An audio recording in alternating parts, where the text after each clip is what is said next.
Oh, it's you. Oh, it's held carefully between his teeth is the chocolate you thrown away earlier. Place the chocolate bar down in front of you before looking up at you. All the cats look up at you. You can feel their judgment. You feel your sins weighing down heavily on your back. Without the money to buy enough food for all of them, you don't know what to do. Beg for forgiveness. Go inside. Go inside. Decide to cut your losses and head inside. Your sins weigh down on you, but you're only human. What more can you do? Try to ignore the yelling of the neighborhood cats as you go about your chores, considering prepping dinner. But how could you enjoy it knowing these hungry poor cats are outside, the ones you've wronged? Decide to take a bath and go straight to bed without dinner. Fitting punishment for someone like you. The mind races, but you can't really think of an immediate solution that doesn't require more money. You wish there was anything you could do to make things right. Suddenly, your legs start to feel really itchy. Try to lift one to see what's on a pair of legs. What? I'm a mermaid? It's a fishtail. You feel dizzy at the sight. Maybe you're hallucinating from the stress. You try to climb out of the tub of your head, but instead your hand rising up to brace itself. I'm a fish! What fin stretches out? It's too weak to hold your weight, and you're suddenly startled by the sight. But you slip and smack your head on the side of the bathtub, passing out almost immediately. You're awake. You think anyway. You open your eyes and you're underwater. You must have slid beneath the surface of the bathwater. You gasp instinctively. Except not really. I'm a fish. Bubble simply floats out of your mouth, up to the surface. You're broke as heck, so you know your bathtub isn't that big. Did you shrink? But how? And even if there was a reasonable answer, it wouldn't explain how you haven't drowned yet. You swim to the edge of the tub, see the truth in a shadow silhouette. Glub glub. You've been turned into a fish. This isn't possible. You don't get any time to ponder over this, unfortunately, because just then, a shadow looms from above. You look up and see the cat peers down at you from beyond the water surface. And then you realize this is the answer. This is how you're meant to atone.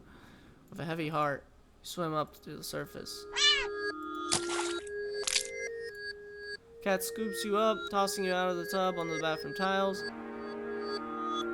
From the water, you realize the cat wasn't alone. All the other cats, dozens of hungry eyes peer around at you. And you hear the howling of what sounds like hundreds of cats outside your bathroom window. You send one last look to the cat before closing your eyes and accepting your fate. The cat descends upon you. What's up, guys? Blimpy Gaming. Welcome back to another video, and I'm back playing Do Not Take This Cat Home. You guys liked the last video so much, and yeah, I like playing it too, so let's get right into it. You're walking, right? Of course. It's the first time that you ever felt like going out, and you're actually glad you did. That's a good sign, right? Maybe our luck is finally starting to turn around. Maybe even who you could meet. You're so deep in thought that you almost miss it. Huh? What was that? Yeah, do myself a favor. Curiously guiding your steps and following your sound to the entrance of a lonely alleyway. The sunlight only just manages to reach down in between the building of either side. Okay. You timidly enter the alleyway and walk forward. The loose gravel scattered debris on your ground, softening your steps. Finally, the sound source comes into view into the warm, almost ethereal light of the alleyway. At the end of the alley, in a big cardboard box. It's a kitty! It's a cat. I guess that should have been obvious. Meow. It's an interesting looking cat. Its pretty yellow eyes shine like gold among the sea of its black fur. Its front paws touch the box.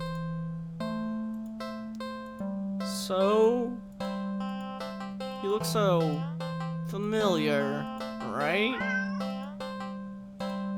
Then again, it is a cat. Not many different ways for a standard black cat to look after all. This one sure is a cutie though. You look... It's not glaring at you or hissing at you for getting this close like other stray cats have in the past. Just sitting there, patiently. Waiting for you to do something. Do not take the cat home. Sadly, as cute as the cat is, You'd never take this thing home with you. You can't just take it home with you. You're a responsible adult. You are. With rent and bills to pay for, not to mention you need to buy food to survive too. There's no way you could care for a cat long term, right? Sorry, cat. What to do? What's question mark? You're not ready. Okay. I'm gonna play with the cat. Oh, you want a little attention, don't you? Poor thing must be bored sitting in that box all day. You're not sure you're much of an interesting companion, but you're willing to do your best. There's gotta be something you can entertain the little critter with. But what? Check pockets. You dig into your pockets. You find a small piece of string in your left pocket. Not very helpful. String is far too short. An eager and excited cat leaping for it could easily lead you to getting bitten and scratched. In your right pocket, a bar of chocolate. Not too helpful either right now. The only thing you've got on you is your phone. It's not much of anything the cat can play with, but there's something you can do. Photo montage. Oh, that was fun, right? Well, you enjoyed yourself. With nothing else and no intention of taking the cat home, you decide it's probably best just to leave. You don't want the cat to get too attached after all.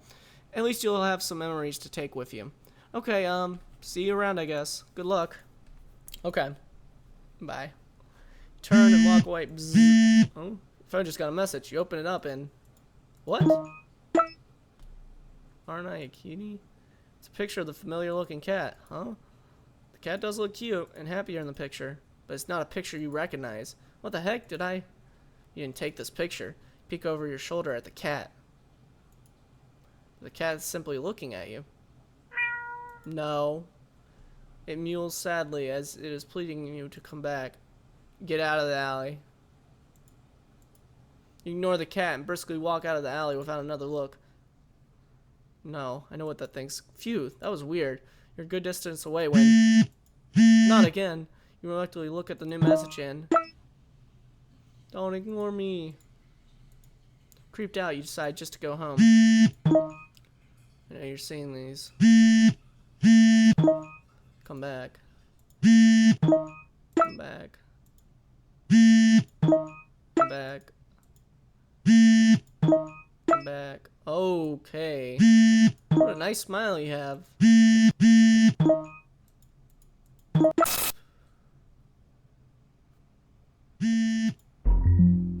Can see you. Always see you. You can't hide. I'll always find you. Oh, of course.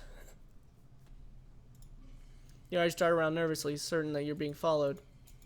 But there's nothing there.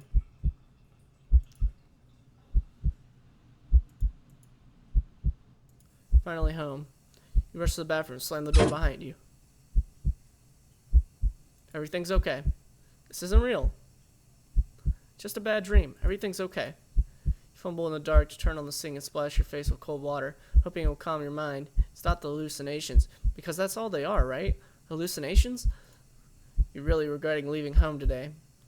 You must have been overworking yourself more than you realized. Yeah, that must be it. You jump as the phone alerts you to another message received. Ignore it. Phone vibrates insistently over and over. You just can't look. Keep your eyes squeezed shut. Your fingers tightly grip the sink. In your mind, you beg whoever, whatever it is, just to stop already. Please, please, please, just put me out of my misery. You mutter this quietly. You don't really mean it. You don't. But as the words take shape in the darkest corners of your mind, the phone immediately stops vibrating. You think this will give you relief, but you only feel dread sinking heavily into your stomach. You feel eyes on you. You feel puffs of air in the back of your neck, damp and deep and slow. Take a deep breath and open your eyes. You look at the mirror. Nothing. Peek around the room. Still nothing. Nothing at all. But you know that something is there, waiting to be acknowledged, for you to accept the fact of its existence. Only then will it deign to give you peace, to free you from a life of constantly looking over your shoulder, or feeling of your own image, your own reflection. You can feel its patience, limitless and old. You can't win against it in a war of attrition. Your lifespan will long expire before it tires of you. So, close your eyes and accept it. Your head is severed from your neck. You're filled with peace. Grateful that at the very least, you never had to see it, whatever it was. Ending 31. Headshot. Alright. Let's just skip here. Do not take the cat home. Play with the cat. I want to see what happens if I check pockets. Get out of the alley. Check phone. We're shaking hands. You look at your phone. Hi, friend. What? Startled, you whirled around and instinctively jumped back. You slip, smashing the back of your head into the bathroom mirror. You don't register the pain just yet, your eyes shifting wildly around the room. There's nothing there. Nothing at all. You feel dizzy. Gazily feel the back of your head and examine your hand. You can't really see anything, but it feels warm and wet. Feel the corner. It overwhelms you. Help! Reach your front to call an ambulance. Batteries are dead. Ending 30. Photo bomber. Okay. Try this one more time. Don't take the cat home. Play with the cat. Check pockets. Get out of the alley. Ignore phone. No? Okay. Skip through this. Don't take it home. Feed the cat. The cat must be hungry, right? Can't imagine that it's had much to eat if it's so attached to the box that it's in. Though it doesn't exactly seem malnourished either. Surely it must have left the box to search for food then. For some reason, something in the back of your mind tells you that's not the case, and not to think on it any further. Well, either way, you can't exactly enjoy your day out without knowing you left it behind a hungry cat, especially when you could have done something to help. So, what do you do about the hungry kitty? Check pockets. You dig in your pockets. Find the possibility of string. The string is far too short. An eager and excited cat leaping for it could easily be bitten and scratched. In your right pocket, chocolate. Find a chocolate. Is it? Nope. It's not even expired. Quite the find indeed. You're about to give it to the cat when suddenly you're hit with a guilt as you remember something gut curling. Chocolate is toxic to cats. Oh my gosh, I'm so sorry. You resist the urge to vomit at your near mistake. Feed that thing chocolate. That is a demon. That is not a cat. You feel so guilty, you throw the chocolate bar away in a nearby trash bin. An almost cat killer doesn't deserve chocolate. You go back to the cat, barely able to stand its innocently oblivious expression. Doesn't even know what you almost... I'm so sorry. I don't even know what to say. That's real. You're a horrible person. You know what? Stay there. I'll be back. Lead the alley. It's a bit pricey, but at least it's the least you could do. Cat eagerly accepts your offering, munching happily at the fish after you placed it in the box. You want to smile at the sight, but you just feel so awful. Sorry again. The cat seemingly pays you no mind as you slip back out of the alley. Not feeling like you deserve a peaceful day out, you decide to just head back home. On the way home, you notice more cats than usual watching you from their hiding spots, but you try not to think about it. You can't help but wonder if they know that what you've nearly done, but it's not like you meant to hurt anyone, right? You finally reach your apartment building. You're about to unlock the door when... I'm getting mauled by cats. You look behind you, only see dozens of cats standing there, looking at you. Did they see you feeding the cat in the alley and thought you had more food for all of them? I'm sorry, I don't have any more food for you. None of them move an inch. You're starting to feel a little unnerved when finally a single cat pushes away to the front and... Oh, it's you. Oh, it's, held carefully between his teeth is the chocolate you'd thrown away earlier. Place the chocolate bar down in front of you before looking up at you. All the cats look up at you. You can feel their judgment. You feel your sins weighing down heavily on your back. Without the money to buy enough food for all of them, you don't know what to do. Beg for forgiveness. Go inside. Go inside. Decide to cut your losses and head inside. Your sins weigh down on you, but you're only human. What more can you do? Try to ignore the yelling of the neighborhood cats as you go about your chores, considering prepping dinner. But how could you enjoy it knowing these hungry poor cats are outside, the ones you've wronged? Decide to take a bath and go straight to bed without dinner. Fitting punishment for someone like you. The mind races, but you can't really think of an immediate solution that doesn't require more money. You wish there was anything you could do to make things right. Suddenly, your legs start to feel really itchy. Try to lift one to see what's on a pair of legs. What? I'm a mermaid? It's a fishtail. You feel dizzy at the sight. Maybe you're hallucinating from the stress. You try to climb out of the tub of your head, but instead your hand rising up to brace itself. I'm a fish! Wet fin stretches out. It's too weak to hold your weight, and you're suddenly startled by the sight. But you slip and smack your head on the side of the bathtub, passing out almost immediately. You're awake. You think anyway. You open your eyes and you're underwater. You must have slid beneath the surface of the bathwater. You gasp instinctively. Except not really. I'm a fish. Bubble simply floats out of your mouth, up to the surface. You're broke as heck, so you know your bathtub isn't that big.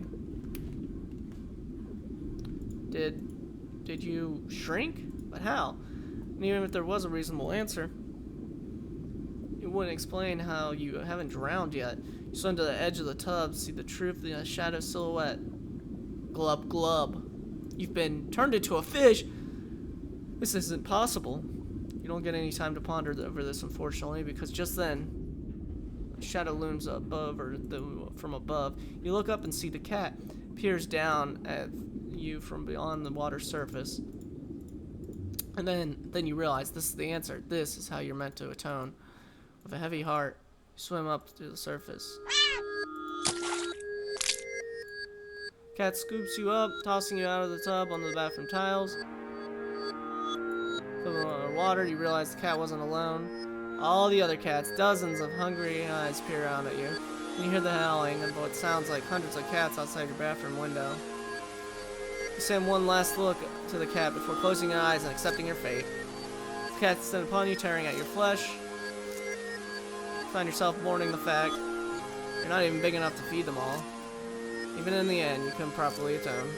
Your efforts, your life, all of it, amounted to nothing. Ending 25. Alright. Speedrun. Don't take cat home. Feed cat. Check pockets. I'm sorry. Find a chocolate bar. Okay. Beg for forgiveness. You collapse to your knees and bow down low as you start earnestly beg for their forgiveness. I'm sorry, I swear. I'd do anything to make it all to you, but you're out of options. Suddenly. Choke. You feel something stir in your stomach. It swims over your way, closing off your air hole and pushes its way out of your esophagus. What the? It finally succeeds with aid from your helpless gagging. What the? Lying on the ground in front of you. Fish. It's a flopping fish. You just threw up a living fish. What the hell? Cats come rushing toward you, tearing hungry. You are happy to finally help. Truly, but how? Blech. Throw up another fish. Blech. And another. And another. And another. And another. And your stomach hurts. You're getting dizzy. You fall to your knees. Tears and snot are streaming down your face. Cough up a final tiny bloody fish and collapse forward. Your throat and stomach burn in a way that feels dangerous. You start to fade out.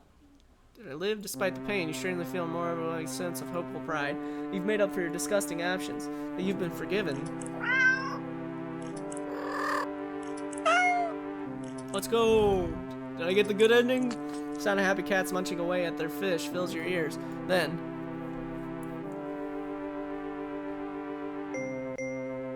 feel something being nudged into your hand. It feels like it's the bar of chocolate you found in your pocket. You smile weakly. Successfully atoned, but you didn't really have the strength to eat your reward. Sadly, the last taste in your mouth as you leave the mortal coil doesn't get to be that chocolate, but raw fish. Ending 24. Alright. Speedrun. Do not take home. Feed cat. Look around the area. You glance around the dark, dingly alley. You only see garbage bags, trash bins, empty cardboard boxes, and scattered litter here and there. If there were something for the cat to eat, surely it would have found it by now, right? But But you don't want just to give up so easily. You keep looking. You look and only see garbage. You sniff and only smell garbage. You listen. Scritch, scritch. You just barely make out the sound of a fake scurrying by a trash bin a few feet away. Quietly, oh so quietly, you creep over to the bin, and you lunge. You weren't very graceful in your attempt. You stumbled and knocked over a stack of nearby boxes and more trash, but as you stand up, grasped in your hand, it's a small mouse. The mouse squeaks and shrieks in distress, wiggling and struggling desperately in your grip. You're holding it too tightly and carefully for it to be able to bite or scratch you, though. It wears itself out eventually and looks up at you with black eyes. It's completely at your mercy. Feed the mouse to the cat. Mouse looks scared as if you can sense your intentions. Don't do it. It weakly starts to struggle again. No, it's over. The mouse is reluctant. Feed the mouse to the cat. I'm trying to survive. Feed the mouse to the cat. The cat tears it apart instantly. Alright. Mouse panic squeaks. The squeals pierce until they're abruptly cut off. Satisfied, the cat meows happily at you, red tinting its fangs. Meow. The cat curls up in its now blood-stained box and goes to sleep. You take the chance to leave. A well-fed cat will likely follow you home after all, and cute as the cat is, you really can't afford a pet right now. Still feeling a little guilty about the mouse, you decide to just go home. The cat's following me? No? Sweet. I might be okay now. After a long walk home, you head straight for your room. Collapse on your bed, falling into a fitful sleep. Later, you wake up. Scritch, scritch. Sounds they sound like screams. The darkness of your room. See the shifting shadows of hundreds of mice surrounding your bed. You try to run. But you cry out as twin lances of pain race up your legs. Ooh. Fall off the bed in your attempt to escape. Hordes of mice dodging you as you crash to the ground. You can't stand up. Looking back and squinting in the dark. You're just about to make the source of your pain. And the flesh and tendons of your heels and ankles are mangled. Bitten through your socks. No, leave me alone. Desperate, you crawl only your arms toward the door. The mice descend upon you, biting into your skin, gnawing away pieces of you. Start to fade in and out of consciousness. But you still reach up for the doorknob. You manage to jostle the doorknob enough to your door is slowly swing open. Plop. But your outstretched arm suddenly falls to the ground, lifeless. The mice manage to chew through your flesh and bone and now descend your limb. As a few mice creep towards you, curiously inspect your arm, stare blankly at it for a moment before sliding their gaze up. In a newly opened doorway sits a familiar-looking mouse. Stares at you. The darkness in its beady black eyes can begin to measure their depths, nor the hatred pouring out from within them. All of it aimed at you. Collapse, head hitting the floor. His other arm is eaten away as well. Not sure, you're still conscious. The pain should be indescribable, and yet you feel a cold sense of loss. The mice have clustered along your back now, gnawing and ripping away between your shoulder blades, into your back, into your chest. You cough up blood. It must have damaged something important. Feel something being pulled out of you. And between the moments, the blanket of darkness fade out of your vision. You hear something wet plop on the ground in front of you. You pry your eyes open to see it in front of the mouse. Weirdly shaped, red with your blood and pulsing, and oh, that's your heart, isn't it? The other mice all descend upon it, abandoning your half-eating body. You're losing a lot of blood. You feel sleepy, but you also feel anger. Yes, so much anger. How dare they? How dare they? Last thing you think before the vision fails you. It's a pair of glowing eyes leering in from the darkness beyond the doorway. You can hear squeaks and shrieks of terror all around you. Low yells, deep snarls, gnashing teeth, tearing flesh. Your remaining senses leave you. You smile weakly with your last of strength when something with soft, slightly damp and sticky fur nuzzles your neck. Good kitty. Ending 27. Well fed. Well, anyways, guys, you like this video and want to see more content of this, want to see me do all the endings, I will do it. You just gotta comment down below, like, subscribe, and I'll see you on the next one. Bye.